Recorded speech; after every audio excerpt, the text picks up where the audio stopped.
La supresión es una alteración del desarrollo visual. Suele considerarse algo malo que tenemos que evitar y tratar.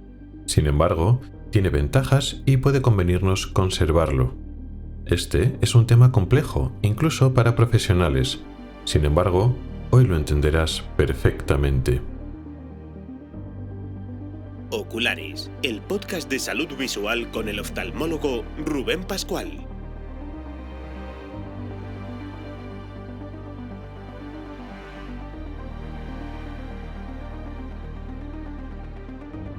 Bienvenido al episodio 6 de junio de 2025.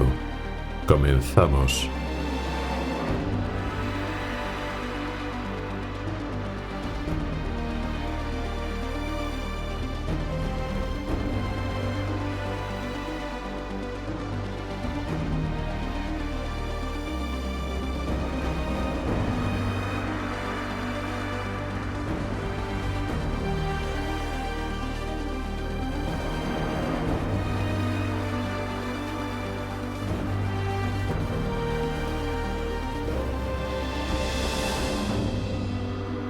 Hola y bienvenido al podcast de Ocularis sobre salud visual y oftalmología.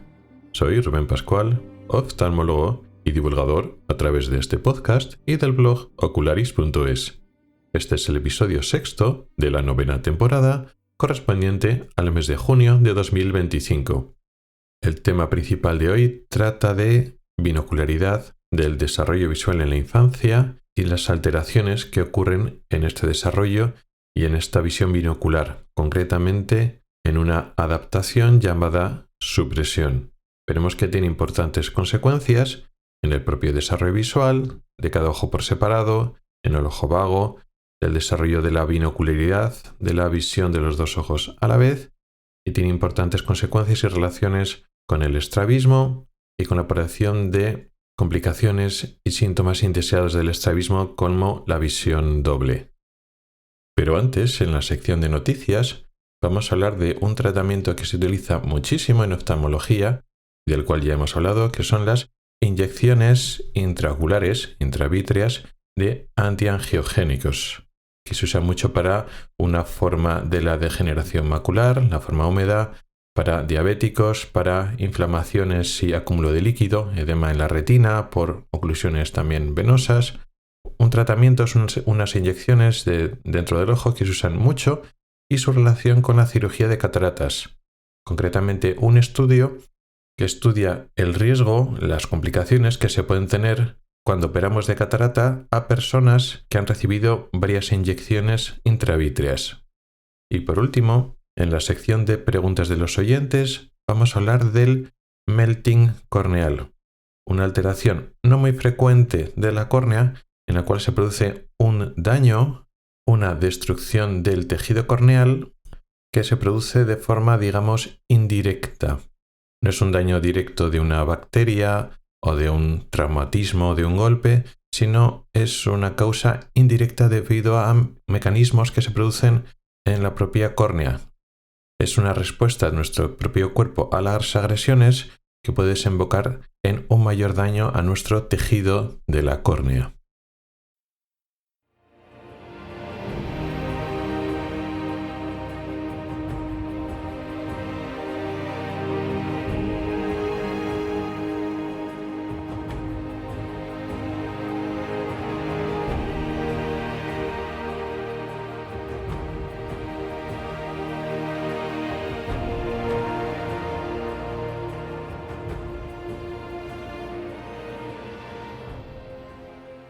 Sobre las inyecciones de antiangiogénicos hemos hablado muchas veces. Cuando hemos hablado de las degeneraciones maculares asociadas a la edad, concretamente la forma que se llamaba húmeda, cuando se producen esas membranas subretinianas, submaculares, ese tejido fibroso y vascular que tiene vasos sanguíneos y tejido de sostén, que crece como una especie de reacción a cicatrización a esa lesión progresiva que es la degeneración macular asociada a la edad, pues usamos estas inyecciones para inactivar esa membrana. También cuando aparecen membranas subretinianas, pero no por causa de esta degeneración macular, sino por otras causas, por miopías altas o por inflamaciones en el ojo, también utilizamos esta misma medicación.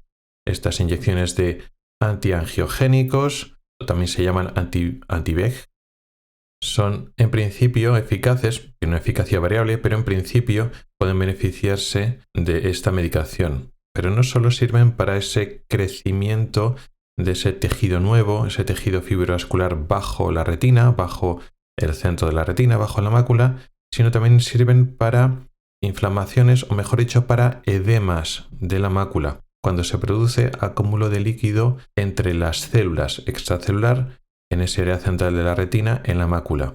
Cuando se produce edema macular, este medicamento puede ser beneficioso. Igual no es el único, pero puede ser beneficioso. ¿Cuándo se produce edema macular? Pues en los diabéticos, cuando se producen lesiones en los vasos sanguíneos de la retina por la diabetes, y también en otras alteraciones de los vasos sanguíneos. Lo más frecuente, las oclusiones venosas.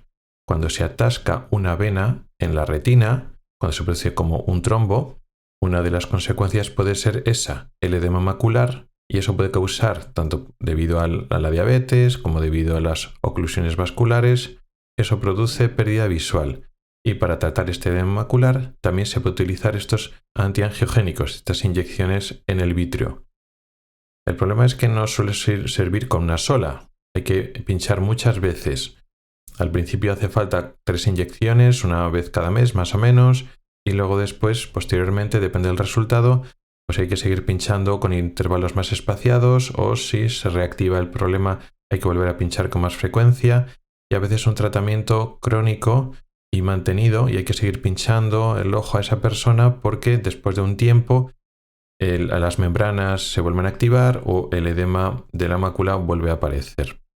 Como digo, es un tratamiento muy habitual. De hecho, gran parte de la actividad de un servicio, una clínica de oftalmología a día de hoy es precisamente este tratamiento, la valoración inicial, la monitorización, el seguimiento y luego pues inyectar.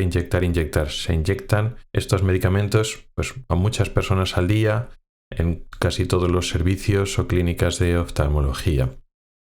Por supuesto, un tratamiento también súper frecuente, quizá todavía más frecuente, aunque ya se lleva menos, pero quizá más frecuente que la inyección de estos medicamentos antiangiogénicos en el ojo es la cirugía de la catarata. La cirugía estrella, la más importante y la más frecuente de la oftalmología y una de las más frecuentes de toda la medicina. Consiste en quitar nuestro cristalino que se ha envejecido y entonces ya es opaco, ya no es transparente y tenemos que cambiarlo con una lente artificial, con una lente intraocular que colocamos en la misma posición donde estaba previamente nuestro cristalino natural, donde estaba la catarata. También de la cirugía de catarata hemos hablado varias veces en el podcast. Bueno, pues se ha realizado un estudio que se ha publicado hace unos meses, a finales del mes pasado, que quiere relacionar o quería averiguar si hay alguna relación en las complicaciones de la cirugía de catarata, comparando personas que no habían recibido tratamientos antiangiogénicos y personas que sí habían recibido estos tratamientos antiangiogénicos. Dejaré en las notas del programa una nota donde enlaza a este artículo, a este estudio que han realizado. Es un estudio retrospectivo, han cogido datos clínicos que han sucedido durante unos años, han recogido al final más de 163.000 pacientes que han recibido cirugía de cataratas. Y de estos, más de 3.000 pacientes habían recibido inyecciones intraoculares, inyecciones intravítreas de antiangiogénicos. Con lo cual podían comparar estos 3.000 pacientes, la tasa de diferentes complicaciones en la cirugía que me recibido estas inyecciones y comparamos esa tasa de complicaciones con los otros 160.000 que no habían recibido las inyecciones. Han podido ver que aumenta el riesgo de muchas de las complicaciones habituales y algunas no tan habituales que puede aparecer durante la cirugía de la catarata o justo después o poco tiempo después de la operación. Estamos hablando de riesgos como la hemorragia en el vítreo, hemorragia dentro del ojo, que no se puede quitar toda la catarata, que se quedan fragmentos de la catarata dentro del ojo y no se puede eliminar durante la primera operación, o problemas en la retina, desprendimiento de la retina poco tiempo después de la cirugía, o rupturas en la retina que igual no llegan a producir desprendimiento, pero son rupturas que hay que tratar y que son de por sí factores de riesgo para desprendimiento de retina. En el artículo y en el resumen del artículo te hablan de cómo aumentan los riesgos relativos para cada una de estas complicaciones. Bueno, hay más complicaciones, me quedo un poco con las principales. El riesgo relativo aumenta entre 2 y 3 veces más. Es decir, pues si tú tienes un riesgo de 1% de que ocurra una complicación de esta, si te has pinchado, si has recibido estas inyecciones previas, pues en vez de un 1 es un 2%. Eso es duplicar el riesgo. Había algunas complicaciones que tienen 2, 3 veces y casi hasta 4 veces más riesgo. Eso puede parecer mucho, duplicar el riesgo un 200 o un 300%. También depende, claro, del riesgo absoluto. Si tú tenías un riesgo de un caso de cada 1000, duplicar el riesgo un 200% o un aumento del riesgo de 2 significa 2 casos de cada 1000, que sigue siendo poco. O sea que estos números, aunque hablar de duplicar o triplicar el riesgo suena mucho, si son complicaciones que se producen muy poco, el riesgo absoluto real puede que no sea tanto. O sea que hay que hacer unos números y no alarmarse con lo primero que estamos leyendo o lo primero que nos dicen. La conclusión que sacan en este estudio, la conclusión de los autores de este estudio, es que el cirujano tiene que estar preparado para estos eventos. Digamos que hay que considerar estas cataratas, cuando vas a operar de cataratas a un paciente que ha recibido ya inyecciones intravítreas, pues hay que considerarlo como una catarata de mayor riesgo, porque hay más riesgo de tener varias complicaciones. Y entonces tienes que ir como preparado. En muchos hospitales, no voy a decir en todos, pero en casi todos los hospitales y servicios y clínicas, hay un estadiaje del riesgo de la cirugía de la catarata. Y eso se tiene en cuenta, pues a veces para dejar las cataratas que tienen más riesgo a cirujanos más experimentados o a dejarlos más tiempo, y si hay pases de quirúrgicos donde hay mayor número de cataratas, otros con menor número de cataratas, y tienes un poco más de tiempo para dedicarle a las cataratas que tienen más riesgo. En fin, depende de la dinámica de cada servicio, de cada clínica. Es útil saber qué cataratas son más complejas o tienen más riesgo para prepararse a ello e intentar minimizar el riesgo lo que se pueda. Es una conclusión válida, pero yo sacaría también otras conclusiones que por lo menos los autores no lo han comentado. Y es que tenemos que hacer una mejor valoración o una valoración más profunda del tratamiento de estas inyecciones intravítreas. Cuando se valora una persona que tiene pues, un problema en la mácula, lo que hemos dicho, una membrana bajo la mácula o un edema ocular, y se decide proponerle e indicarle estas inyecciones, pues como todo en medicina hay que hacer una valoración de riesgos y beneficios. Hay que tener en cuenta que hay mucho dinero en juego. Las empresas farmacéuticas que comercializan estas inyecciones, que hay de varios tipos, hay cierta competencia, presionan para que pues, los médicos indiquen cuantas más veces posibles, cuanto mayor número de personas sean indicadas.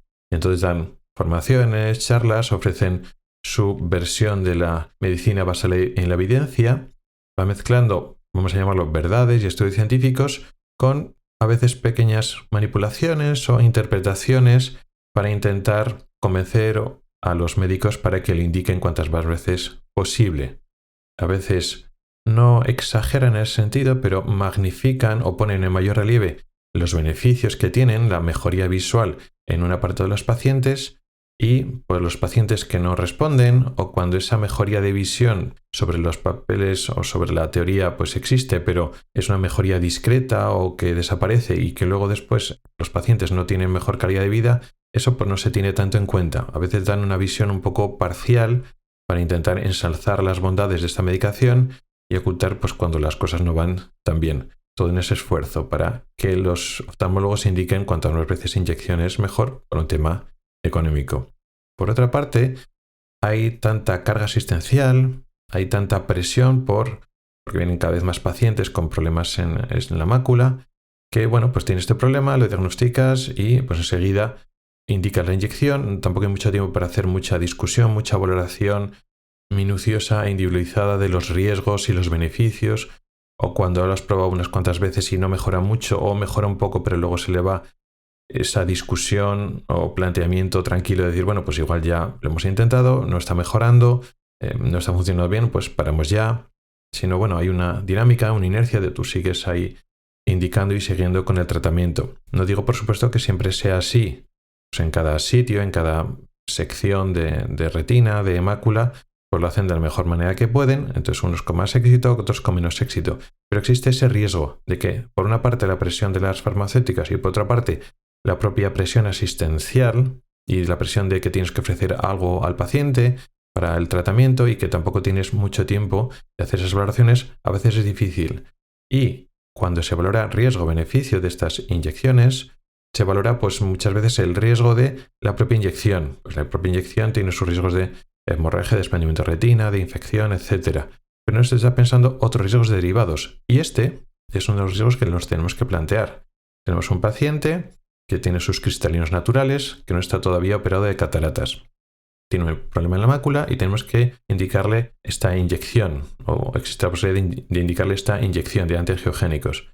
Además de los riesgos de la propia inyección, hay que tener que pensar que esa persona se operará de cataratas. Y el hecho de que empecemos ahora a inyectarle supone que la catarata tendrá más riesgo. Y aunque todavía eso tenemos que ver cómo está la relación dosis-respuesta, en principio lo razonable es pensar de momento que cuantas más veces le inyectas, más riesgo va a tener la cirugía después. Los cambios que se producen en el ojo, que hace que sean más susceptibles a tener más riesgo durante la operación de las cataratas, tenemos que pensar que es dependiente de la dosis. Cuantas veces te pinchas, pues más riesgo se va a producir en la cirugía de cataratas.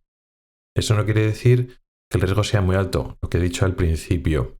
Igual el aumento de riesgo del 200%, doblar el riesgo de un evento muy poco probable, de un caso de cada 10.000, por poner un ejemplo así más extremo, de un caso de cada 10.000 a 2 casos de cada 10.000 es duplicar el riesgo un 200%. Pero dos casos de cada 10.000 es un riesgo aún así muy bajito. Entonces yo creo que hay que hacer números y hay que intentar facilitar las herramientas para el clínico, el oftalmólogo, para que pueda entender y valorar los riesgos presentes y futuros, en este caso el futuro es la futura cirugía de catarata, en términos y números que sean fáciles de entender para que tú des un consejo adecuado al paciente. Bueno, pues ya hemos intentado unos pocos pinchados, no funciona, pues seguir insistiendo, pues igual no va a seguir sin funcionar y estamos aumentando el riesgo de una cirugía posterior. O no, o igual analizamos este aumento de riesgo y son poco relevantes, pero en cualquier caso merece la pena una discusión de este tipo y hacer unos números, ver un poco estos riesgos que tenemos y estos beneficios para tenerlo en cuenta cuando hacemos indicaciones de este tipo de inyecciones antiangiogénicas.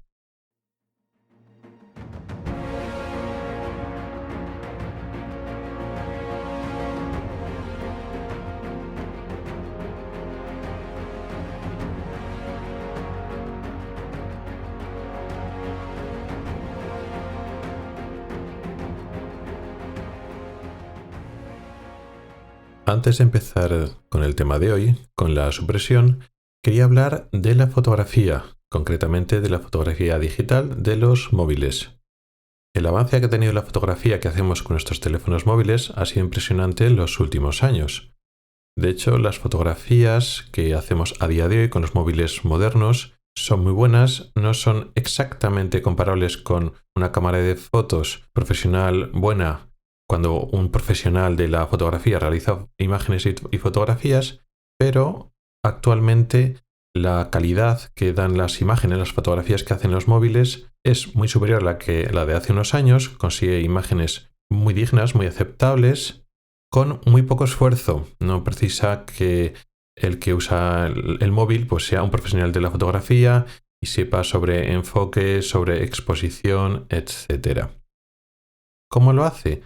Porque hay un problema tecnológico físico. Evidentemente, la cámara de los móviles, las cámaras, los objetivos que se ponen los móviles han ido mejorando mucho los últimos años, pero hay unos límites físicos.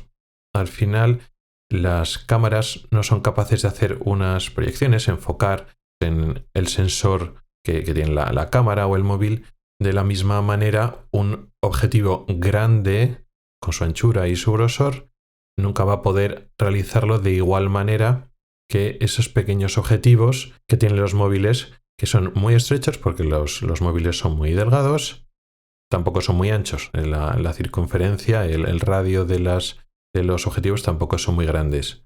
Y a pesar de eso, consiguen resultados muy buenos. Ya no hablo solo de la resolución de los puntos por los megapíxeles, los puntos por píxeles, sino hablo de la propia calidad de la imagen.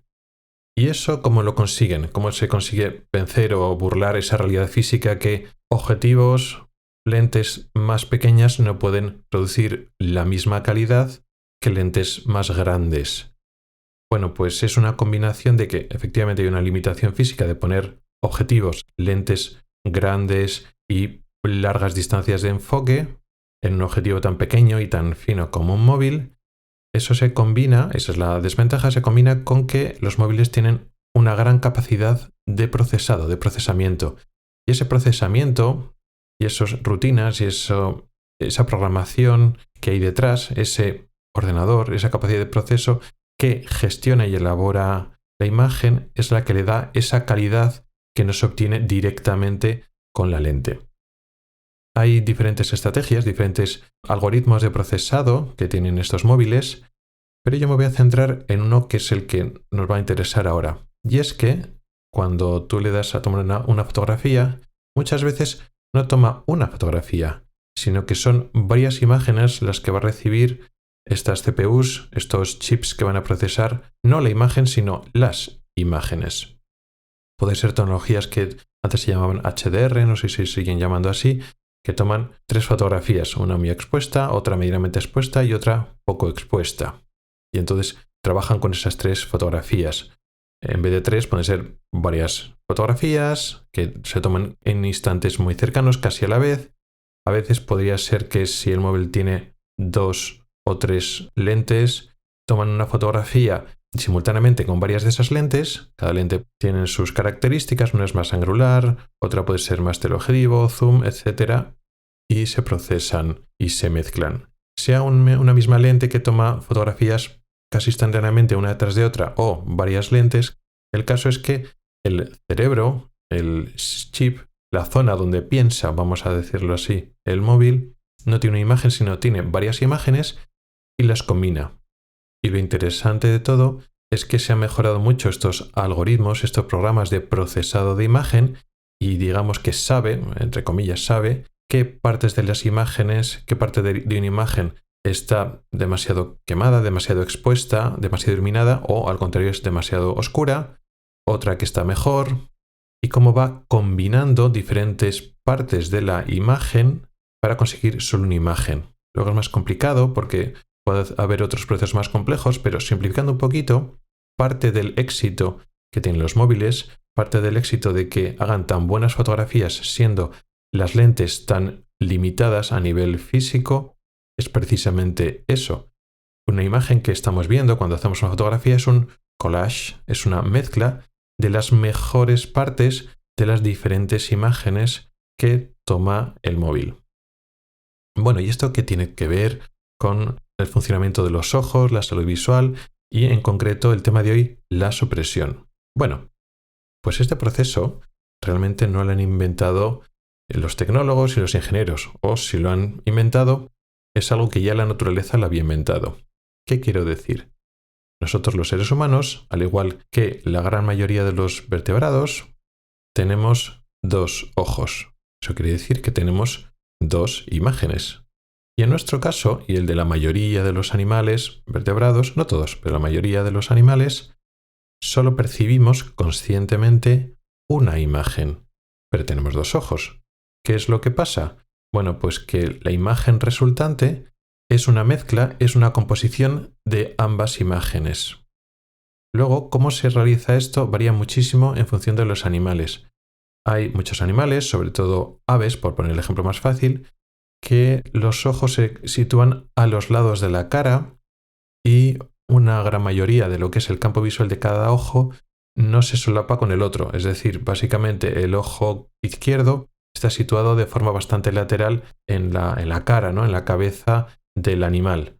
Y entonces está mirando básicamente a la zona izquierda, a lo que está por la izquierda de la cabeza. Y el ojo derecho, pues lo mismo. Está mirando a la parte derecha. Sí que es cierto que en la zona central se solapan un poquito, quizá 20 o 30 grados del campo visual, pero la mayor parte del campo visual es monocular, se llama. Y entonces, realmente, si ahora ignoramos la zona de solapamiento, la imagen resultante es el campo visual izquierdo viene del ojo izquierdo y el campo visual derecho viene del ojo derecho. Entonces, el juntar las dos imágenes no tiene tampoco mucho misterio, porque lo que ve el ojo izquierdo no suele ver el derecho, etc.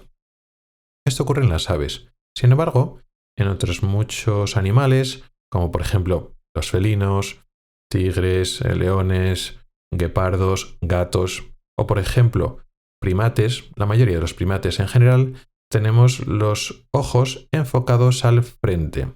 Eso quiere decir que los dos ojos están mirando hacia adelante y la mayor parte del campo visual del ojo izquierdo coincide, se solapa con el del ojo derecho. Sí queda una zona periférica en la parte más externa, la parte que llamamos temporal, que no, que es monocular. Ahora vamos a ignorarla y ahora vamos a pensar que eso, la mayor parte del campo visual, sobre todo en la zona visual central, que es la que tiene más calidad, en la que utilizamos como visión fina, pues está duplicada. Tenemos dos imágenes de lo mismo. Cuando estamos mirando un objeto o una imagen, una escena visual, esa escena visual la estamos recogiendo simultáneamente con los dos ojos, con lo cual tenemos dos imágenes. Pero nuestra consciencia percibe que solo hay una imagen. ¿Cómo lo hacemos? Pues con este procesado inteligente que también hacen los móviles. Hacemos una especie de collage o Frankenstein, vamos cogiendo los trozos mejores de cada imagen.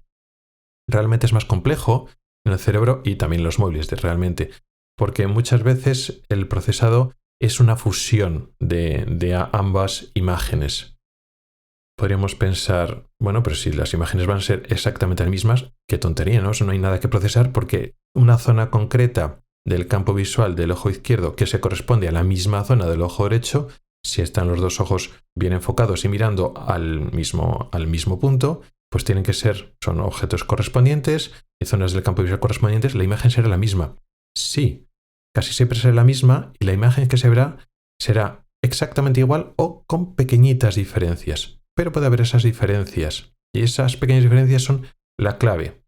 ¿Cuáles son esas diferencias? Bueno, los ojos no están exactamente en la misma posición, están separados unos 5 o 6 centímetros y eso hace que, sobre todo en objetos cercanos, haya cierta disparidad. Eso quiere decir que los objetos en 3 dimensiones, cuando estamos mirando un objeto que es tridimensional, con el ojo izquierdo estamos viendo un poquito más la parte izquierda y el ojo derecho un poco más la parte derecha. Y esa sensación, esa pequeña disparidad que hay entre los dos ojos, produce una sensación de tridimensionalidad que la percibe el cerebro. Eso se llama estereopsis. Y claro, el resultado es una fusión de ambas imágenes donde somos capaces de simultáneamente ver un poquito más a la izquierda y un poquito más a la derecha. Y entonces percibimos las 3 dimensiones mejor que cuando lo estamos mirando con un solo ojo, que la imagen es más plana, por decirlo así. Pero no solo eso, no solo por el tema de la disparidad. Por diferentes causas, puede ser que una zona de la imagen que viene por un ojo esté un poquito más iluminada que otra imagen y una zona la vemos más oscura que otra. Por esa pequeña disparidad, pero a veces también porque los propios ojos tienen diferentes adaptaciones. Imaginemos que estamos andando por la calle y el sol nos viene por la izquierda. Y entonces el ojo izquierdo, como recibe, aunque sea de forma oblicua, mucha más iluminación, se está adaptando más a la luz. Y entonces baja su sensibilidad a la luz. Pero no ocurre tanto en el ojo derecho porque la propia nariz, nuestro propio rostro, le hace un poco de sombra y entonces no recibe tanta luz directa. Entramos al portal de nuestra casa y la imagen está mucho más oscura. ¿Qué es lo que pasa? Que el ojo izquierdo, que está mucho más acostumbrado a la luz porque nos hemos dado un paseo de varios minutos, ha disminuido su sensibilidad a la luz. Y entonces cuando entramos en una zona menos iluminada, el ojo derecho está dando imágenes de mayor calidad. Vemos mejor los objetos. Entonces, algunas de las partes del campo visual que están bien iluminadas en el portal, pues las percibimos bien con el ojo izquierdo, pero otras que están más oscurecidas, que tienen menos luz, las estamos viendo mejor con el ojo derecho. Bueno, pues entonces la imagen resultante es una mezcla en la cual en las partes más oscuras, el ojo derecho estamos aprovechando más esa información porque es más rica. Aunque sean zonas equivalentes, la vemos con menos detalles con el ojo izquierdo porque está menos adaptado a la oscuridad, por ejemplo. Este proceso estamos realizándolo constantemente, cada instante que está pasando, nuestro cerebro, la parte del cerebro que se dedica a procesar la imagen, la corteza visual, que está en la parte de atrás, en el lóbulo occipital del cerebro, está constantemente haciendo eso. Tenemos zonas del cerebro que se dedican a una zona concreta del campo visual. Pues, por ejemplo, una zona que está 3 grados a la izquierda y 2 grados arriba del campo visual, por poner un ejemplo. Y entonces esa zona del cerebro recibe la información de esa zona correspondiente del campo visual, siempre la misma, pero recibe la información de los dos ojos. Y entonces decide. Normalmente la imagen suele ser casi idéntica, pero en función de las pequeñas diferencias, disparidades que hay, coge un poquito más de un ojo que de otro. Normalmente, el estímulo visual resultante de cada pequeña zona del campo visual es el resultado de la suma de la fusión de la parte izquierda de la parte derecha. O sea, ambos ojos están colaborando en el resultado final de cada uno de los puntos del campo visual, pero no colaboran en igual medida. Pues si da más detalles el ojo derecho, como el ejemplo de antes, el estímulo visual resultante, fusión de lo que llega de ambos ojos, es la suma, una suma donde ambos ojos han colaborado, pero no en igual medida, no siempre 50-50, sino pues hemos cogido un 75% de lo que nos recibimos del ojo derecho y un 25% de lo del ojo izquierdo en ese instante. Luego pasa otro instante, las imágenes son de diferente calidad, una está un poco más desenfocada, un poco más borrosa, y entonces ahora pues el ojo derecho, que antes ha colaborado un 75%, ahora colabora solo un 40% porque está un poquito más borrosa y es más nítida el izquierdo. El izquierdo colabora un 60% y el derecho un 40%, por ejemplo. Y así a cada instante y a cada zona del campo visual. No estoy hablando de ojo derecho y ojo izquierdo, estoy hablando de puntos concretos, de tal forma que no nos estamos quedando con la imagen del ojo derecho o la imagen del ojo izquierdo en un porcentaje variable. No, estamos hablando de puntos concretos del campo visual. Estos mecanismos que utilizan nuestra corteza visual son la que nos da estas imágenes enriquecidas, que es la fusión de lo mejor de cada imagen. Pero con lo que he dicho, no existen imágenes separadas. Esto es como en el ejemplo de los móviles. Si el móvil hace 3 o 4 fotografías, va cogiendo cachitos de las diferentes fotografías, los mejores cachitos, y los junta. Pues esto es igual. Entonces van cogiendo fragmentos. Aunque sí que es cierto que hay una fusión. En cada fragmento no se coge solo el mejor. Pues si es mejor el derecho que el izquierdo, no es cojo solo el derecho ni del izquierdo, sino pues cojo un 70% del derecho y un 30% del izquierdo. Es una fusión variable y siempre punto a punto. Este mecanismo, que es el que procesa las imágenes para tener una visión binocular enriquecida, tenemos una imagen que es mejor que cada imagen por separado, por eso con los dos ojos vemos mejor que en cada ojo por separado. Este mecanismo, que es el fisiológico, que funciona constantemente en los niños y en los adultos, es la base de lo que se llama supresión. Vamos a suponer que durante el desarrollo visual, cuando estos circuitos neuronales en el cerebro y en la retina se están desarrollando, por lo que sea, la imagen de un ojo es sistemáticamente mala, siempre está borrosa. ¿Por qué puede suceder eso? Porque tenemos, por ejemplo, mucha graduación en un ojo y poca en el otro. Si tenemos un ojo durante la infancia que tiene una dioptría de astigmatismo, no es mucho, porque esa dioptría no da una imagen muy borrosa y además el ojo la puede compensar. Entonces, un ojo con una dioptría da una imagen nítida. Pero vamos a suponer que el otro ojo, en vez de tener también una o algo parecido a 1,5, tiene 7 dioptrías. En ese caso es mucha diferencia, hay mucha graduación y el ojo no lo puede enfocar solo. Con lo cual, el ojo de las 7 dioptrías siempre está dando una imagen constantemente borrosa. Esto se llama anisometropía. Anisometropía significa una diferencia grande en la graduación entre un ojo y el otro. Y el ojo que tiene más graduación, el ojo anisométrope, produce imágenes borrosas. ¿Y qué es lo que hace el cerebro? Constantemente la imagen del ojo anisométrope es de peor calidad. Y entonces siempre está rechazando punto a punto todas las zonas del campo visual que vienen de ese ojo, porque esa imagen siempre es consistentemente de peor calidad. Con lo cual, siempre estamos rechazando esa imagen y nos quedamos con la imagen del otro. Además, como siempre es de peor calidad y es constantemente, no es en un instante cogemos el derecho, en otro instante cogemos el izquierdo, no. Siempre estamos rechazando la del ojo que tiene más graduación, la del ojo anisómetrope. Bueno, pues esta forma que tenemos de dar preferencia a las imágenes o los estímulos visuales de un ojo con respecto al otro, se están siempre sistemáticamente llevando hacia un lado. Y entonces la capacidad que tenemos de reducir la influencia de lo que llega de un ojo se aumenta. Antes decíamos que en una situación normal, cuando no hay esa diferencia en el desarrollo visual normal, el ojo que pensamos que nos da menos detalles o peor calidad, pues podemos bajarlo. La influencia que da en la imagen final, pues lo podemos bajar yo que sea un 30 o un 20%, pero algo de esa imagen siempre está presente. No podemos normalmente desactivar toda la imagen que viene de un ojo. Podemos atenuarla y dar más preferencia al otro ojo, pero hasta cierto punto. Sin embargo, si ocurre en el niño esta anisometropía, como estamos siempre negando y anulando e ignorando esa imagen que siempre está borrosa, y además no de un punto, sino de todo el campo visual de un ojo, porque todo está borroso, pues entonces este circuito de preferencias, de lo que se llama columnas de dominancia, pero es de preferencia de un ojo sobre otro, se potencia y se está desarrollando de forma mucho más intensa que en el desarrollo visual normal. Y en vez de poder quedarnos limitado a bajar la influencia de lo que llega de un ojo, vamos a decir 20-30%, pues lo podemos llegar hasta el 0%. Y podemos ignorar completamente esa imagen para que esa imagen borrosa de mala calidad no interfiera para nada en la imagen final. Y así estamos favoreciendo el único ojo que ve bien para tener una mejor calidad y estamos ignorando el ojo que va malo. Al llegar al 0% y poder anular todo el ojo, o por lo menos grandes partes del campo visual, eso se llama supresión. Entonces la supresión no es más que el mecanismo normal que tenemos de preferencias, de dar diferentes pesos a diferentes estímulos visuales según vengan del ojo derecho o el ojo izquierdo.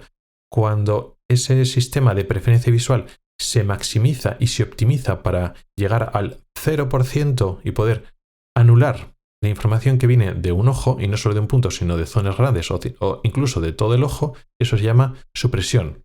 Es como una hipertrofia, una maximización de un mecanismo que tenemos de forma natural. Hemos visto el concepto de supresión en un ejemplo típico de la infancia, que es la anisometropía. Mucha diferencia de graduación, un ojo que tiene muchas dioptrías, otro ojo que tiene menos dioptrías o ninguna. Hay otro ejemplo en donde la supresión ocurre igual de forma más dramática, que es cuando tenemos un estrabismo. En un estrabismo implica que un ojo está torcido. Los dos ojos no están mirando exactamente al mismo sitio. Esta situación es diferente a la anisometropía, donde la imagen de un ojo está borrosa, toda la imagen, todos los puntos de la imagen están borrosos, pero se corresponden con los del otro ojo. Quiero decir, cuando el niño tiene anisometropía pero no tiene estrabismo, está mirando al mismo sitio, con lo cual todos los puntos del campo visual del ojo izquierdo corresponden con los puntos del campo visual del otro ojo. Es decir, está mirando al mismo objeto y toda la escena visual corresponde. Los campos visuales se pueden superponer y son los mismos objetos que están en el mismo sitio en todos los lugares del campo visual. Solo que un ojo se ve nítido, otro ojo se ve borroso. Pero en este caso no. Estamos hablando de que no hay una anisometropía, no estamos hablando de que la imagen de un ojo sea borrosa y la otra sea nítida, sino que simplemente los dos ojos, al no estar perfectamente alineados, al haber un estrabismo, están mirando a sitios diferentes. Igual es un pequeño estrabismo, igual hay un desplazamiento de solo 2 o 3 grados, por ejemplo. Pero entonces los objetos no corresponden en el campo visual. Si un ojo está centrado y estamos mirando, por ejemplo, un bolígrafo, bueno, pues el ojo derecho está centrado en el bolígrafo, pero el izquierdo está desviado porque hay un estrabismo. Pues entonces el bolígrafo queda en el centro del campo visual del ojo derecho, pero no queda en el centro del campo visual del ojo izquierdo. Por ejemplo, el bolígrafo quedaría para el ojo izquierdo, pues desplazado a la izquierda. Entonces, ese bolígrafo se proyecta a la izquierda del campo visual, a la izquierda con respecto a lo que sería el centro del campo visual, la fobia en la retina del ojo izquierdo. Con lo cual, si las dos imágenes llegaran correctamente y no hubiera un procesado que pudiera manejar este problema, ¿qué ocurre? Pues que para el cerebro está percibiendo ese bolígrafo simultáneamente en el centro de la imagen, para el ojo derecho, y en la izquierda de la imagen, para el ojo izquierdo. Con lo cual estamos viendo ese objeto dos veces. Eso se llama visión doble o diplopia. No solo eso, también existe otro problema que se produciría, ya digo, si no hay una forma de eliminar este problema, que se llama confusión. Que eso significa que, siguiendo el ejemplo de antes, el ojo derecho está centrado en el bolígrafo, ¿vale? Y el izquierdo está desviado y en vez de mirar al bolígrafo, mira a otro objeto que no es el bolígrafo, por ejemplo, una lámpara. Y entonces, ¿qué es lo que ocurre? No solo el bolígrafo lo vemos dos veces, porque están en localizaciones diferentes en los campos visuales de cada ojo, sino que justo en el centro de nuestra visión tenemos simultáneamente el bolígrafo y la lámpara. Y para nuestro cerebro está recibiendo la información de que está el mismo punto del espacio. En el centro de nuestra visión está simultáneamente el bolígrafo y la lámpara. Entonces digamos que están superpuestos en la misma localización espacial. ¿Por qué? Porque nuestro cerebro no tiene la percepción de que tenemos dos ojos y que tenemos dos imágenes diferentes. Siempre trabaja nuestra consciencia, nuestro yo consciente trabaja como si hubiera una imagen. Con lo cual, lo que está en el centro del campo visual es lo que está en el centro nuestro. Lo que está a la izquierda en un campo visual está a la izquierda. Entonces, cuando hay un estrabismo, todo este sistema no funciona, se colapsa. Entonces, lo que ocurre en los estrabismos de adulto, cuando no existe ningún tipo de adaptación y esas dos imágenes simplemente conviven y no hay forma de fusionarlas, de solaparlas, de que se convierta en una sola imagen porque no coincide absolutamente nada, tenemos fenómenos de diplopia, de visión doble. Diplopia es que un objeto aparece dos veces, en la realidad solo existe una, pero como está en puntos diferentes de nuestro campo visual, es como si existiera simultáneamente en dos puntos del espacio para nuestro cerebro. Eso por una parte, la diplopia y la confusión, que en el mismo punto, en la misma zona, normalmente en el centro, ¿no?, que es lo que más percibimos, hay simultáneamente dos objetos. Estas dos cosas existen, aunque es más importante la visión doble que la confusión, pero estas dos cosas existen. ¿Pero qué es lo que pasa? Esto sería en el adulto, pero estamos hablando en el niño. Hemos dicho que cuando existe anisometropía, cuando la visión está borrosa, podemos suprimir la imagen que llega de ese ojo. Punto a punto, no es que decida el cerebro quitar ese ojo completamente, pero punto a punto, si no la quita del todo, por lo menos disminuye la presencia de ese estímulo borroso para favorecer el estímulo que viene del otro ojo, que es un estímulo mucho más nítido. Bueno, pues este sistema vamos dándole mayor o menor peso a lo que llega de un ojo y del otro, que es un mecanismo normal, y cuando se estimula hasta el exceso es lo que hemos llamado supresión, en el caso de la anisometropía. Bueno, esto también funciona en el caso del estrabismo, pero funciona algo diferente. ¿Qué es lo que pasa? No es que llegue una imagen que sea más borrosa, es nítida, pero es que no corresponde para nada. Con lo cual, la forma que tiene el niño, el cerebro en desarrollo, de defenderse de este problema es suprimiendo. Y es una supresión normalmente más intensa de la que se produce en la anisometropía. ¿Me explico? Si llegan las dos imágenes, punto a punto no coinciden absolutamente para nada. Entonces, de forma sistemática, desactivamos o intentamos bajar al mínimo la presencia de todas las imágenes, todos los puntos, toda la información que llega de un ojo, el ojo que vamos a llamar desviado. Intentamos desactivar, intentamos ignorar toda esa información para quitar el problema de la visión doble y quitar el problema de la confusión. Entonces vamos funcionando de forma monocular. Tenemos dos ojos, pero solo estamos utilizando un solo ojo. Aquí, en este contexto, la supresión puede ser más intensa que en la anisometropía, porque en la anisometropía los objetos se ven más borrosos, pero son correspondientes. Aquí podemos hacer una supresión más intensa. Entonces ya tenemos los dos mecanismos principales por los cuales se puede desarrollar esta alteración del desarrollo sensorial de nuestro sistema visual, que es lo que se llama supresión, que no es más que la evolución o el uso del sistema normal de darle diferentes pesos, diferentes importancias a diferentes estímulos visuales que vienen de cada ojo para diferentes zonas del campo visual. Bueno, cuando eso se está utilizando de forma más intensa, de forma más constante y de forma más coherente con un ojo en concreto, es lo que llamamos supresión.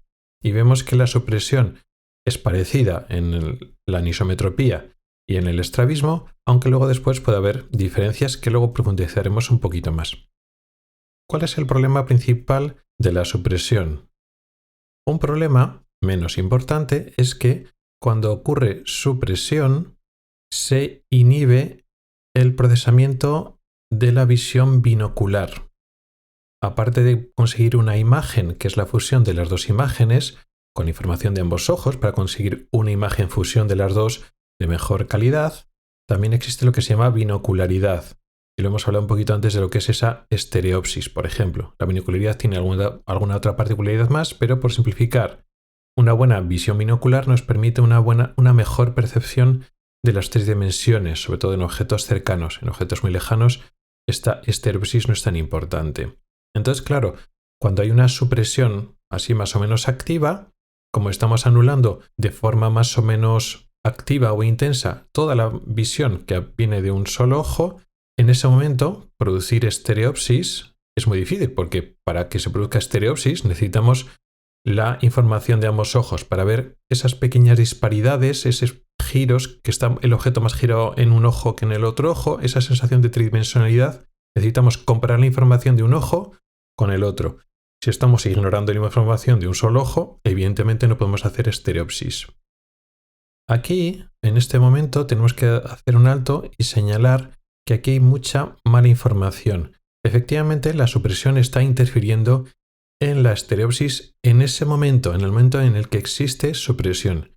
Eso no quiere decir que esté destruyendo o estropeando la estereopsis. Me explico.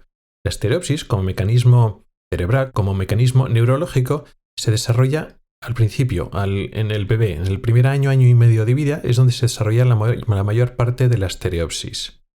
Si no existe un estrabismo constante desde el nacimiento o muy poco después del nacimiento, no se afecta tanto el desarrollo de la estereopsis. Lo que pasa es que un niño desarrolla la estereopsis cuando es bebé y luego, aunque parezca un estrabismo o aunque ahora le demos más importancia o tenga relevancia una anisometropía, un problema de graduación, pues con 2 o con 3 años el niño ya ha desarrollado estereopsis. Que no lo manifieste en ese momento no quiere decir que se estén estropeando los circuitos. Un niño empieza con un estrabismo con 2 o 3 años de vida, que empieza pues poco a poco, siendo intermitente, y luego va haciendo más manifiesto y se va descompensando.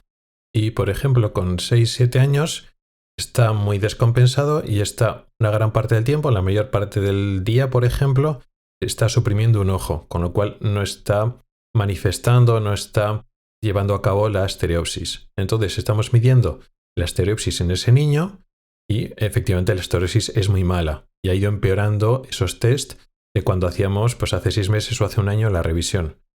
Entonces surge la duda, ahí va, está perdiendo la estereopsis, tenemos que operarle cuanto antes porque si no va a perder la estereopsis. No, esto es un error. Que en el test, los test que estamos haciendo de medir la estereopsis salgan resultados malos significa que en ese momento, porque está suprimiendo, no demuestra la estereopsis. Eso no quiere decir que tengamos que operar ya y solucionar el estrabismo cuanto antes porque vamos a perder la estereopsis. No, eso es una falsa idea, por desgracia, muy extendida. Luego, después, si fuera eso así, que no es así, nos explicaría en personas que operamos de adultos que llevan años o décadas con el estrabismo totalmente descompensado, con el ojo hacia afuera, pero no ven doble, están manifestando una supresión que les impide ver doble, con lo cual no tienen ninguna molestia, pero claro, evidentemente no tienen estereopsis, no están utilizando a la vez los dos ojos. Los operas con 20, con 30, con 40 años y según los operas vuelven a tener estereopsis y recuperan la binocularidad. ¿Por qué? Porque desarrollaron antes del año y medio, 2 años, 3 años de vida. Y aunque luego después con 5 o 6 años se empeoró su estrabismo y luego llevan décadas suprimiendo, en cuanto les operas, la supresión desaparece y vuelve la estereosis. Entonces eso hay que tenerlo en cuenta. Que efectivamente uno de los problemas de la supresión cuando esa está activa, cuando hay supresión activa, es que en ese momento, cuando hay una supresión activa, no puede haber estereopsis, o mejor dicho, hay menor grado de estereopsis. ¿Por qué digo eso? Porque, por ejemplo, la anisometropía, la supresión no es tan intensa, y entonces la anisometropía puede desarrollar cierto grado de estereopsis, porque digamos que la supresión no es absoluta.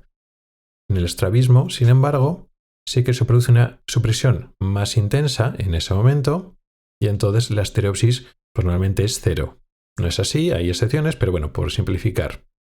Entonces, un problema que ya vemos que no es tan importante es que efectivamente en ese momento la supresión impide que haya buena binocularidad, buena visión tridimensional, buena estereopsis en ese momento, pero eso no quiere decir que lo estés perdiendo. El potencial de estereopsis está en tu cerebro, salvo que hayas tenido un problema de supresión, es decir, un estrabismo justo en el nacimiento. En cuanto el estrabismo ha aparecido un poco tiempo después, a los 2 o 3 años, ya en principio, estereopsis en principio podría haber. Pero el otro problema, que es el más importante, y es un poco aquí de la cuestión, una supresión, cuando está teniendo lugar y se desarrolla en la infancia, puede inhibir el desarrollo de la visión monocular. No estoy hablando ahora de cuando colaboran los dos ojos a la vez para producir mejor visión binocular, mejor visión en 3 dimensiones, mejor estereopsis. No estoy hablando de eso, estoy hablando de visión monocular. El desarrollo visual ocurre durante la infancia y se tarda bastantes años. Se puede tardar 7 u 8 años, aunque el periodo crítico de flexibilidad que podemos ganar visión o perder visión se calcula entre 10 o 11 años, a veces incluso más.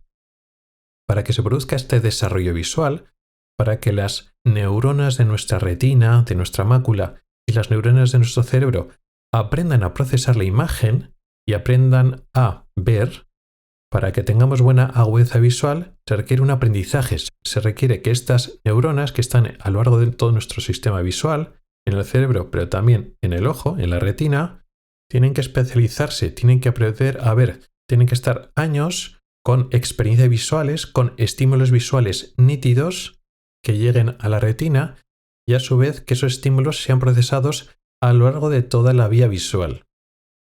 Hay muchas cosas que pueden producir ojo vago. Por ejemplo, si la imagen no llega, porque tenemos una catarata, una caída de párpado superior, lo que se llama ptosis, una ptosis congénita, si un bebé tiene el párpado caído de un ojo y no se le sube por un problema en el músculo o lo que sea, pues no hay estímulo visual, esa visión no se desarrolla. Si tienes una catarata, pues lo mismo. Si tenemos una graduación muy alta, lo que hemos dicho antes de una anisometropía, por ejemplo, o si tenemos graduación alta en los dos ojos, una gran defecto refractivo, una ametropía grande, si hay hipermetropía grande, o miopía o astigmatismo, pues entonces la imagen llega borrosa. Entonces una imagen borrosa es más difícil que se desarrolle la visión porque se ven manchones, no se ven los objetos nítidos, no se proyectan objetos nítidos en la retina. Y eso puede producir ojo vago. Una causa también importante, aunque es un poco más difícil de entender, es que esos circuitos necesitan una retroalimentación. No solo tiene que llegar la luz, sino que ese procesamiento tiene que llegar hasta el cerebro y el cerebro tiene que retomar, coger esos estímulos y procesarlos.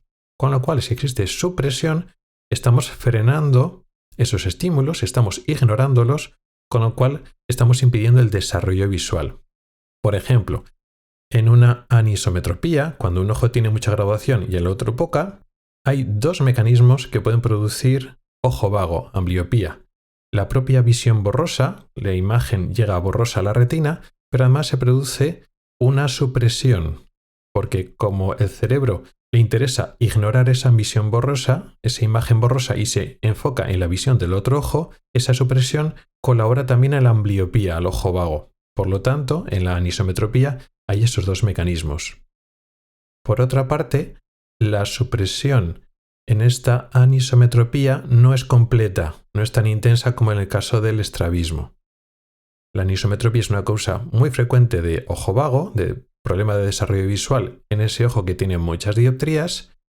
A veces se requiere el tratamiento habitual de la ambliopía, que es el parche, otras veces no. A veces con poner las gafas es suficiente, la imagen llega nítida, si las pones a tiempo y la imagen llega nítida y entonces la causa de ver borroso desaparece, la causa de que no se desarrolle esa visión, el desarrollo visual se haya interrumpido, ya no existe y entonces se puede recuperar solo poniendo las gafas, a veces es suficiente para desarrollar la visión y curar el ojo vago que ocurre por anisometropía sin necesidad de parche. Depende mucho de la intensidad, de la edad, etc. Claro, cuando estamos hablando de la supresión que ocurre por un caso de estrabismo, podemos pensar, pues es peor siempre, porque claro, la supresión es mucho más intensa en el caso del estrabismo. Tienes que desconectar toda esa visión, porque no corresponde para nada. Bueno, pues sí y no, a veces, porque la supresión del estrabismo es más particular. Hay que tener en cuenta que todos estos procesos de supresión y supresión es un proceso dinámico. Acabo de decir que si al niño que tiene mucha graduación en un ojo y está haciendo un ojo vago y está suprimiendo ese ojo porque la imagen es borrosa, le pone las gafas y en cuanto le pone las gafas, o al muy poco tiempo, en cuanto se acostumbra a las gafas, la supresión desaparece. ¿Por qué? La imagen está nítida, entonces la supresión, estoy hablando del niño, no del adulto, la supresión se elimina en ese momento. Se quita las gafas, aparece la supresión. Se pone las gafas, se inactiva la supresión y vuelve a utilizar los dos ojos a la vez. Entonces es una cosa muy dinámica. La supresión aparece y desaparece, se utiliza o se deja de utilizar según el cerebro decide si la quiere utilizar o no utilizar. En el estrabismo pasa exactamente lo mismo. Un estrabismo puede ser constante o intermitente. Constante es que hay un ojo siempre torcido, e intermitente es pues que a veces hay un ojo torcido y a veces los ojos están rectos. La mayoría de los estrabismos de la infancia comienzan siendo intermitentes. Muchos siguen siendo así intermitentes y otros evolucionan y se hacen constantes con el tiempo, pero la mayoría empiezan siendo intermitentes. ¿Eso qué quiere decir? Cuando los ojos están alineados no hay ninguna supresión y por lo tanto hay buen desarrollo de los ojos, de ambos ojos, no hay ojo vago o no se está produciendo un desarrollo visual asimétrico cuando los ojos están rectos. Incluso hay buena visión binocular, buena estereopsis. En el momento en el que se descompensa el estrabismo, un ojo se desvía, automáticamente se activa la supresión del ojo desviado y entonces el niño está viendo en monocular. Está utilizando el ojo fijador, el ojo que mira hacia adelante, y el ojo desviado está suprimido y en ese momento en el que el ojo está desviado no está desarrollando la visión ni se está manifestando visión doble. Entonces, claro, eso va a producir ojo vago. Depende de la cantidad de tiempo que hay supresión. Si está desviando el ojo media hora al día o una hora al día en total, pues significa que la mayor parte del tiempo del día está utilizando los dos ojos a la vez, no va a hacer ojo vago. Solo va a hacer ojo vago si el estrabismo es muy frecuente, es decir, muchas horas al día el niño está con el ojo descompensado, o es un estrabismo constante. Y ojo, vamos a suponer que tenemos un estrabismo muy descompensado, constante o que es intermitente pero está muchas horas al día desviado. Puede pasar otra cosa, que no tuerza siempre el mismo ojo. Hay muchos estrabismos que son alternantes. Alternantes significa que a veces tuerce un ojo, a veces tuerce el otro ojo. Vamos a ponernos en esa situación. Un estrabismo constante. Pero a ratos tuerce el ojo izquierdo, a ratos tuerce el ojo derecho. Y más o menos con la misma cantidad. Quiero decir, no exactamente el mismo, pero pues una buena parte con que un 20-30% del tiempo esté un ojo y aunque el resto sea el otro, con un 20-30% es suficiente para desarrollar la visión. Pues entonces no está habiendo una manifestación de binocularidad, es decir, como los ojos siempre están torcidos, el niño siempre tiene visión monocular, pero variable, es decir, a veces mira solo con el ojo izquierdo, a veces mira solo con el ojo derecho. No está utilizando ambos ojos a la vez, pero desarrolla la visión de cada ojo aunque sea por separado. Siempre está suprimiendo un ojo, pero no siempre el mismo ojo. Con lo cual, si no se suprime siempre el mismo ojo, no se produce ojo vago, no se produce ambliopía. Entonces tenemos a niños que tienen una supresión muy clara, pero no tienen ojo vago. Es más, esos niños, si están muy descompensados, no tienen visión binocular. Pero muchos, incluso los que parecen que están muy descompensados, que están una gran parte del día con el ojo torcido, no siempre están con el ojo torcido. O si más adelante, gracias a gafas o gracias a una cirugía o algún otro tratamiento para el estrabismo, conseguimos centrar los ojos, pues entonces en ese momento tienen visión binocular. Entonces tenemos que tener en cuenta que nuestro desarrollo sensorial, incluso de estos niños que tienen alteraciones de su desarrollo visual sensorial, como en la supresión, pueden demostrar a veces ninguna supresión y tienen buena visión binocular cuando los ojos están rectos. O cuando el ojo está torcido, a veces suprimen el ojo derecho, a veces suprimen el ojo izquierdo, en otro instante no suprimen nada y utilizan los dos ojos a la vez. Entonces vemos que son sistemas muy dinámicos y que muchas veces tienen muy buena adaptación para que no sufran ningún problema apreciable en su sensorialidad. Claro, si tiene un estrabismo, pues sí, se le ve el ojo torcido y puede ser un problema estético y un problema social y comunicativo. Pero a nivel funcional, pues sí, cuando el ojo está torcido, ni ven doble, ni tiene confusión, ni nada. Cuando los ojos están centrados, utilizan los dos ojos. Ya hemos visto qué es la supresión, las dos principales causas de supresión y las consecuencias. El ojo vago principalmente, pero no siempre, ya hemos explicado las excepciones, y sobre todo el tema de que es un sistema dinámico. El tener supresión no significa que siempre tengas que tener ojo vago. La supresión no significa que no puedas ver en 3 dimensiones y no puedas tener una buena visión tridimensional, por lo menos de forma potencial. Y la supresión es una herramienta que tiene nuestro cerebro cuando la visión binocular, cuando utilizar la imagen de ambos ojos a la vez, puede ser problemática. En el caso de que tengamos una visión borrosa de un ojo o no correspondan ambas imágenes por un estrabismo y entonces evitamos la visión doble y la confusión. Es un mecanismo de defensa muy potente contra eso. Y la supresión no significa siempre que tengas que tener un ojo vago o que vaya a producir un ojo vago o que no puedas tener visión tridimensional o en general buena coordinación motora entre los dos ojos. Existen una serie de tratamientos, estrategias que se llaman antisupresivas, que es para intentar que el niño, los ojos de los niños y el desarrollo visual de los niños no desarrollen este mecanismo de supresión, con el objetivo de evitar el ojo vago y evitar la pérdida de visión binocular. Como he ido explicando, esto puede tener sentido, pero a la vez también puede ser muy equivocado. El objetivo siempre es evitar el ojo vago, evitar que se nos interrumpa y nos afecte el desarrollo de la visión de un ojo o de los dos, y para eso hay diferentes estrategias y eso no significa que siempre tengamos que quitar la supresión, en particular en los casos de estrabismo.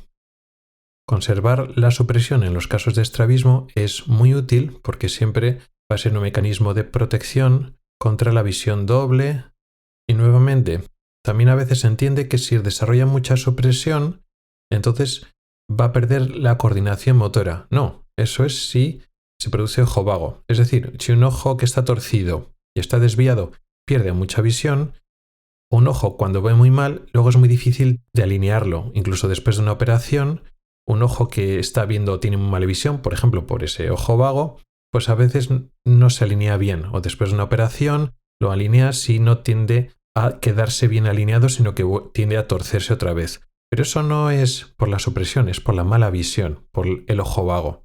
Entonces hay que luchar contra el ojo vago, hay que asegurarnos de que el desarrollo visual es bueno, pero no tenemos que perder la supresión. Estamos hablando todo el rato de la supresión en la infancia. ¿Existe supresión en la edad adulta? Existe. Por supuesto existe cuando el adulto ha desarrollado la supresión en el niño. Entonces sí, la mayor parte de los adultos que han tenido estrabismo de niños o no tienen visión doble o a veces desarrollan visión doble pero no es tan intensa y ni tan problemática como los estrabismos que aparecen en la edad de adulto. Existe la supresión de adultos o un grado de supresión que llamamos a veces supresión facultativa, más que una señal de plasticidad cerebral que queda en el adulto, es una forma de ignorar de forma voluntaria. Muchas veces las personas que han desarrollado ese tipo de supresión facultativa te dicen, no, si veo doble, si sé que la imagen está ahí, pero han aprendido a ignorarla, pero la siguen viendo. No es como en la supresión de verdad de la infancia, que esa imagen efectivamente desaparezca. Entonces sí, aunque hablamos de supresión, aparecen niños y los niños nunca ven doble. Y los adultos nunca tienen supresión si no la han desarrollado antes y siempre ven doble. Bueno, pues es una generalización. los adultos en algunas circunstancias son capaces de convivir con esa visión doble y la ignoran y la imagen está ahí, pero como si no la tuvieran, cierto grado de supresión, que eso se llama facultativa, y algunos niños mayores, a partir de los 6-7 años, pero ojo, que muchos padres dicen, no, el niño ha empezado a torcer a 6-7 años, pero no ven doble. Bueno, pues el niño ha empezado por torcer antes, pero torcía muy poquito y los padres no se han dado cuenta hasta que se ha descompensado con 6-7 años. Pero muchos, de hecho la mayoría de los estrabismos, aparecen por lo menos antes de los 7-8 años. Y los niños no ven doble. Pero hay algunos estrabismos tardíos, de los primarios, o sea, los de toda la vida, pero que aparecen un poco más tarde, o a veces son estrabismos de otra causa, pues yo qué sé, un estrabismo neurológico. Pues un niño, si se da un golpe en la cabeza, puede tener una parálisis de un músculo o de un nervio. Es típico más de adulto, pero a un niño le puede pasar. Y si ocurre eso, ocurre un estrabismo agudo en un niño que tiene, yo qué sé, 7, 8, 9 años. Sí, claro, ven doble. Aunque sí que es cierto que incluso en esos niños con 6, 7, 8 años, aunque comienzan viendo doble, en poco tiempo desarrollan supresión, a no ser de que el estrabismo se solucione, etc. Entonces, aunque estamos hablando de que la supresión aparece siempre en niños y nunca en adultos, pues vemos que estos son generalizaciones y simplificaciones. Luego siempre hay excepciones. Por otra parte, aunque estamos hablando de la supresión y estamos hablando de que se desconecta un ojo, no es exactamente así, por lo menos no es en el caso del estrabismo. En el caso de la anisometropía, efectivamente hay una supresión no completa, pero se desconecta, se ignora toda la imagen. Todo el campo visual del ojo que tiene la imagen borrosa se desactiva o por lo menos baja la importancia de esa imagen cuando llega al cerebro. En el caso de la supresión de los estrabismos, la supresión es más completa, no sirve con bajarlo la señal a un 10-20% y ya no da problemas, no, porque la imagen es tan diferente, tan poco correspondiente que hay que desactivarla del todo, pero no tenemos que desactivar toda la imagen. No tenemos que desconectar todo el campo visual. De hecho, se produce lo que se llama escotoma de supresión. Escotoma es como un defecto en el campo visual. Lo que hacemos es, en el caso de un niño que, por ejemplo, tuerce un ojo hacia adentro. Por seguir con el ejemplo de antes, estamos torciendo el ojo izquierdo hacia adentro 10 grados. Bueno, pues se produce en el campo visual de ese ojo izquierdo un escotoma de supresión, como una especie de mancha negra donde se desaparece la imagen de ese campo visual, que va más o menos desde el centro a una posición que está aproximadamente a 15 grados hacia la zona externa del campo visual. ¿De qué estoy hablando? Bueno, para evitar la visión doble y la confusión, tenemos que quitar lo que molesta que viene del campo visual del ojo izquierdo con respecto a la visión de referencia que va a ser el ojo derecho, que es el fijador. Si el ojo derecho está mirando al bolígrafo, por ejemplo, el ojo izquierdo está torcido hacia adentro y en vez de mirar al bolígrafo, está mirando a la lámpara y el bolígrafo le queda a la parte izquierda, a la parte externa de su campo visual. Bueno, pues no queremos ni ver el bolígrafo dos veces, ni ver en la misma posición el bolígrafo y la lámpara. Por lo tanto, empezamos con un escotoma de supresión, estamos anulando la visión del ojo izquierdo en el centro, con lo cual ya no estamos viendo el bolígrafo y en la misma posición en el centro la lámpara. Hemos quitado a la lámpara, que es lo que está viendo el ojo izquierdo. El ojo izquierdo, como está torcido hacia adentro, en la parte más externa del campo visual, en la parte izquierda, está viendo el bolígrafo que ya no está centrado, sino está en la parte izquierda. Para no ver el bolígrafo dos veces, tenemos que suprimir también esa zona del campo visual del ojo izquierdo, que está en la parte externa, unos 15 grados. Con lo cual dibujamos un escotoma de supresión que va desde el centro hasta la parte externa, unos 15 grados. El resto del campo visual, la parte más periférica, muchas veces no sufre un escotoma de supresión. Esto varía un poquito en diferentes tipos de estrabismo, pero en general no se produce un escotoma de supresión, sino que se produce una cosa que se llama correspondencia retiniana anómala, que hoy no la voy a explicar. Pero baste por entender que esas personas que tienen estrabismo, que se anulan en principio una parte de la visión de ese ojo, por ejemplo, la visión periférica no tiene por qué resultar afectada. Esas personas no es como si tuvieran un ojo tapado o un ojo anulado. y tienen campo visual periférico. Ese ojo que está desviado, que no se usa, sí que se usa. Se usa en la visión central porque tiene ese escotoma de supresión que está abarcando por las zonas del centro, pero la zona periférica sigue siendo funcionante. Recibimos información periférica. Entonces, esas personas con estrabismo no pierden campo visual periférico como otras personas que han perdido un ojo o que, por ejemplo, llevan un ojo tapado. Entonces, aunque estamos hablando todo el rato de supresión de ojo izquierdo, supresión de ojo derecho, en el caso del estrabismo no estamos hablando de supresión de todo el ojo, supresión de todo el campo visual. No, depende del estrabismo, desarrollan unos patrones o unos escotomas de supresión diferentes. Como digo, no voy a meterme en mucho detalle en los diferentes patrones de escotomas de supresión porque son muy variables y a nivel clínico no es tan importante saber exactamente hasta dónde llega la zona de supresión y dónde no en el campo visual. No merece mucho la pena. Pero está bien entenderlo para explicar, por ejemplo, personas que tienen un estrabismo de toda la vida. Tienen el ojo torcido, por seguir con el ejemplo de antes. Torce el ojo hacia adentro, 15 grados. Vale, pues de pequeño torcía 15 grados, no tenía visión doble porque desarrollaba supresión, ese escotoma de supresión. Adolescencia, 20-25 años, sigue torciendo lo mismo. 15 grados, no ve doble, no se quiere operar porque está bien, estupendamente. Tiene, por ejemplo, 35-40 años y por la causa que sea, el estrabismo va más, se va descompensando y en vez de torcer 15 grados, ahora tuerce 30 grados. Y se queja de que está incómodo y como que empieza a ver doble. No tampoco una visión doble muy intensa, pero como que tiene una doble imagen, o que le molesta, o que está incómodo, o dice que ve borroso. ¿Qué es lo que ha pasado?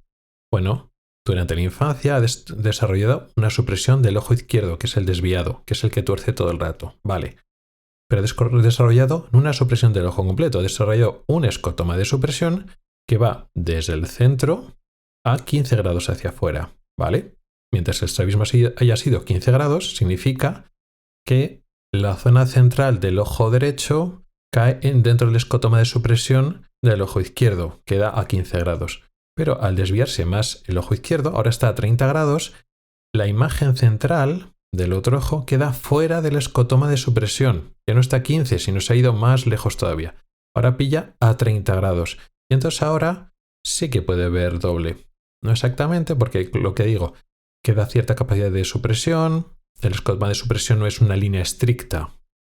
Hay como áreas intermedias. Pero el paciente está incómodo, incluso te puede decir que ve doble. Y no lo entiendo porque dice, pues si yo ya torcía de antes y nunca veía doble y ahora veo doble. ¿Por qué? Por eso. Porque el estrabismo ha aumentado en grados y ahora la visión central del otro ojo, el área correspondiente a la fóvea, al centro, en vez de quedar a 15 grados desviado, todavía centro del escotoma, de la supresión, queda por fuera.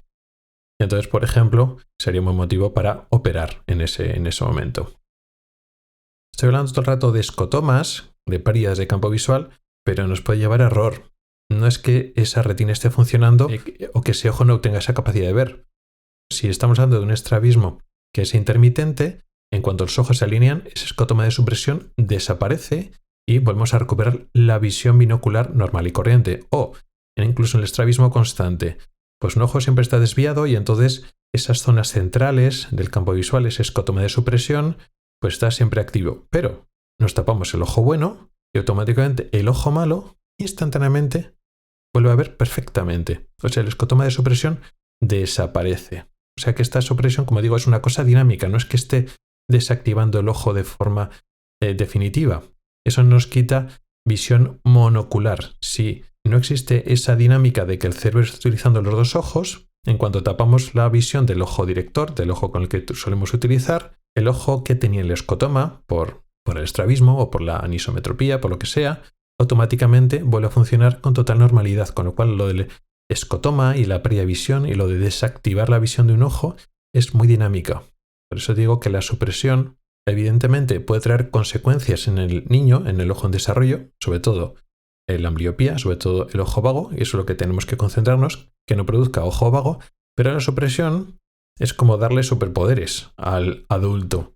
Realmente tiene una capacidad y una flexibilidad su sistema visual que a veces es superior, entre comillas, a la persona que no ha tenido ninguna enfermedad. con un sistema sensorial sano o normal, podríamos decir, porque hemos dicho, la supresión convive perfectamente con una buena visión de ambos ojos, con visión binocular, con buena coordinación motora, con compensar el estrabismo.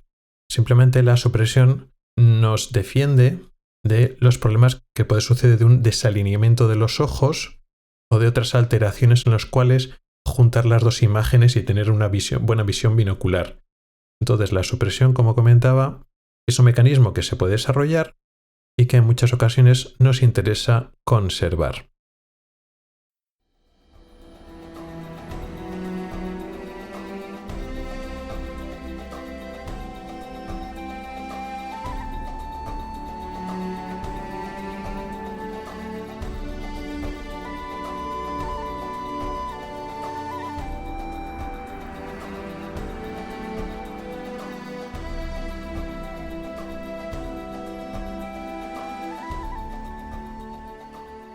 En el apartado de preguntas de los oyentes vamos a hablar de un término técnico que es el melting corneal. Realmente, más que técnico, es el uso de un anglicismo, de un término que cogemos del inglés. To melt significa fundir, cuando se funde el hielo en agua, por ejemplo.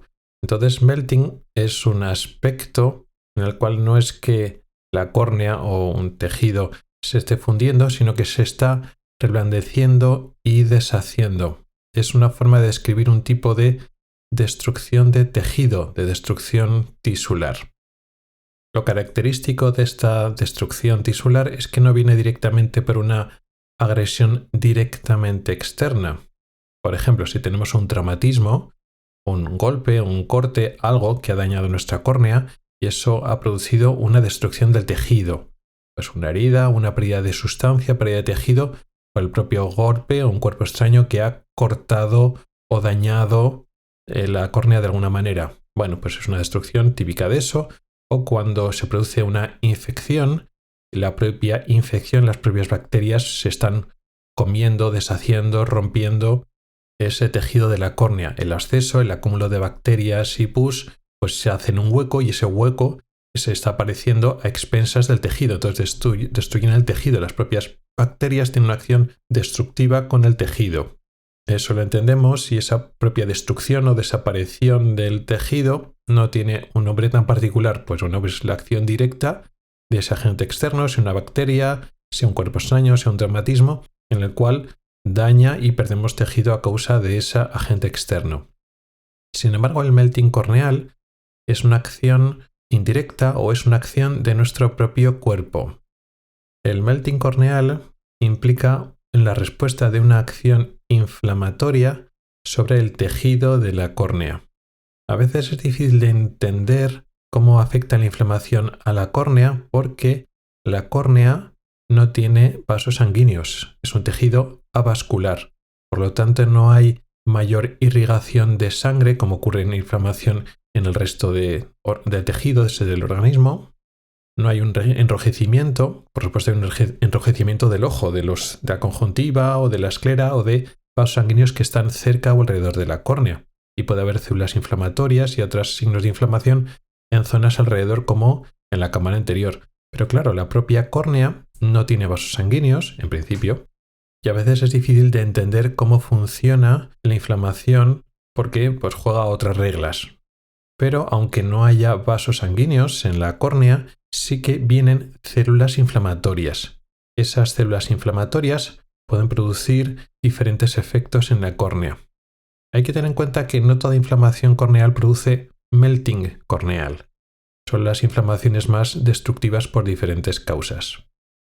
Hay que entender que no siempre que haya inflamación hay melting corneal, pero en diversas circunstancias esas células defensivas, esas células inmunitarias, llegan a una zona de la córnea donde hay inflamación activa por la causa que sea, y esa activación de esas células inmunitarias produce una activación de unas enzimas que se vierten desde esas células inflamatorias al tejido extracelular, a sus proximidades. Estas células inflamatorias pueden sacar muchas señales inflamatorias, marcadores inflamatorios, marcadores que se llama de quimiotaxis para que vengan más células inflamatorias todavía, pero dentro de esas numerosas moléculas y señales que se vierten al exterior hay unos tipos de enzimas que se llaman metaloproteinasas y otras enzimas parecidas que lo que hacen es destruir el tejido. Como hemos explicado en otras ocasiones, la córnea es un tejido, como decíamos, avascular que está compuesta principalmente de proteínas de colágeno. El 90 y pico % de su espesor es el estroma corneal, el esqueleto y la parte fundamental, el tejido o la materia fundamental de la córnea es su estroma, que es mallas de colágeno bien organizadas y otras proteínas que enlazan y sujetan ese andamiaje de colágeno. Y luego después, por encima está el epitelio, por debajo está el endotelio. Pero vamos, lo importante es el estroma, que es sobre todo proteínas. Entonces, cuando hay una inflamación dentro de ese estroma, llegan esas células inflamatorias y sueltan esta enzima tiene acción destructiva contra las proteínas, contra ese colágeno y esas proteínas estructurales que son el andamiaje, que es la propia estructura de la córnea. Por lo tanto, estas enzimas empiezan a disolver, empiezan a deshacer ese tejido. Entonces es como si se fundiera, se quedara blandito y se va destruyendo ese tejido. Por lo tanto, el melting corneal es precisamente esa destrucción que viene directamente de una inflamación, de una reacción inmune. ¿Y por qué? ¿Por qué se produce esa inflamación? Pues a veces es, por ejemplo, por una inflamación por bacterias, por una queratitis bacteriana, por un absceso corneal. Hay bacterias que ya tienen su propia acción destructiva, pero las células inflamatorias que van a luchar contra las bacterias liberan esas enzimas que pueden hacer daño a las bacterias, pero también hacen daño a la propia córnea. Por eso, además de antibióticos para matar las bacterias, también solemos utilizar, a veces no al principio y esperamos 1 o 2 días o algo de tiempo, empezamos a utilizar corticoides, que eso hace muchos años no se hacía y ahora se usa cada vez más. ¿Por qué? Porque se ha visto que a las bacterias las matamos bastante bien con los antibióticos, con las gotas antibióticas, si la bacteria es sensible, que es casi siempre, no siempre, pero casi siempre. Pero parte del daño y la cicatrización y la alteración definitiva que se queda en la córnea no es de la acción de la propia bacteria, sino del daño que producen las células inflamatorias. Por eso nos interesa matar a la bacteria cuanto antes, pero también frenar la respuesta inflamatoria, esa acción de las metaloproteinasas que destruyen el estroma y esa acción, ese melting corneal que se produce en las queratitis bacterianas, en las infecciones de la córnea por una bacteria. Y también puede producirse por otros gérmenes, pero bueno, lo más normal son las bacterias. No siempre tiene que haber un agente externo de ese tipo. También es muy típico el melting corneal en lo que llamamos queratopatías neurotróficas.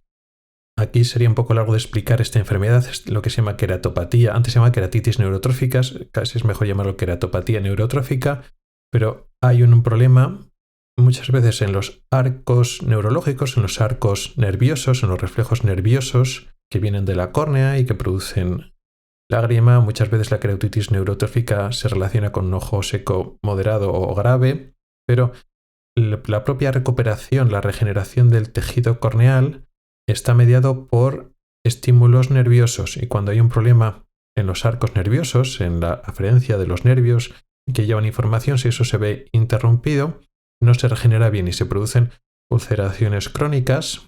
Y este estado de ulceración crónica, por otro mecanismo que sería un poco largo de explicar, también favorece a que se produce esa inflamación crónica, vienen esas células inflamatorias que se quedan en el lecho de esa úlcera y empiezan a producir esas metaloproteinasas. Entonces se produce más destrucción del tejido que empeora ese cuadro de no regeneración.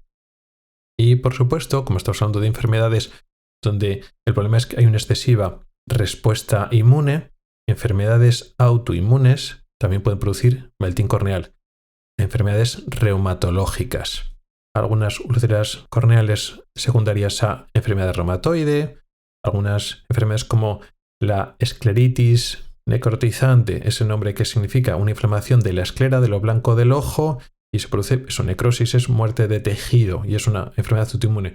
Pues la escleritis evoluciona y se inflama la esclera y evoluciona hacia la córnea. La córnea no es más que una prolongación de la esclera, entonces se produce también una queratitis necrotizante y esa necrosis, esa muerte del tejido es precisamente por melting corneal.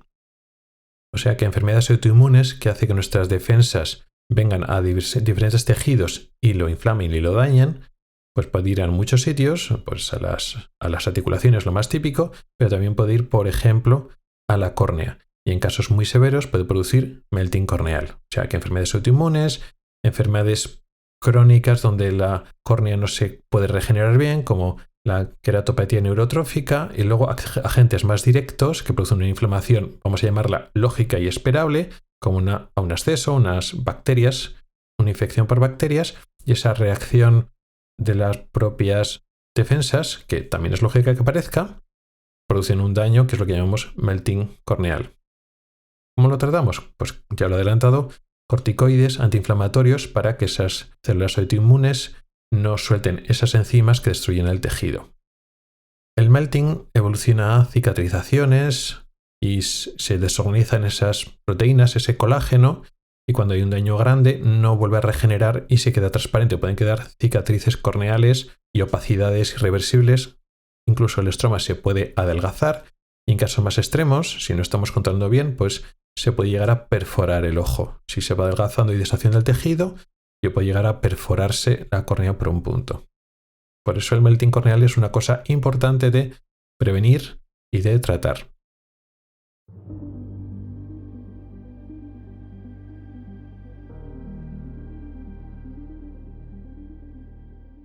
Y con esto llegamos al final del podcast de hoy. Un podcast donde hemos hablado de un tratamiento muy habitual que hemos hablado muchas veces aquí, que son las inyecciones intravítreas de antiangiogénicos, anti-VEGF, que se usan mucho para la forma húmeda de la degeneración macular asociada a la edad, pero también en muchos edemas corneales, en diabéticos, en oclusiones vasculares. Y hemos hablado de que someter a los pacientes a tantas inyecciones puede suponer más riesgo en la cirugía de cataratas, o eso parece según el estudio que hemos presentado hoy al comienzo del programa. Y eso nos lleva a reflexionar cuando indicamos estas inyecciones, pues que hay que tener en cuenta no solo el riesgo a corto plazo de las propias inyecciones, sino de una eventual cirugía más adelante. En el apartado principal del programa hemos hablado de la supresión, un tema a veces complejo de entender, sobre todo muy mal aprendido a veces o con muchas falsas mitos, muchas falsas ideas sobre lo mala que es la supresión y lo peligrosa que es, y a veces esa obsesión por intentar quitar o minimizar el concepto de supresión. Hoy lo hemos explicado con tranquilidad, viendo que aunque es una alteración o una desviación de la progresión o el desarrollo normal visual, en sí mismo tenemos que intentar prevenir o tratar alguna de las consecuencias de la supresión, pero conservar la supresión nos puede venir muy bien. Y por último, hemos hablado de una lesión o un aspecto, un signo de las inflamaciones, de algunas inflamaciones de la córnea, que es el melting corneal, una destrucción de tejido que tenemos que intentar prevenir con un tratamiento precoz. Muchas gracias por el tiempo que has dedicado a escucharme.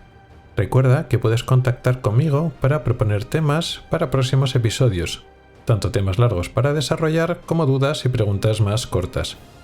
También puedes comentar o proponer noticias y temas de actualidad.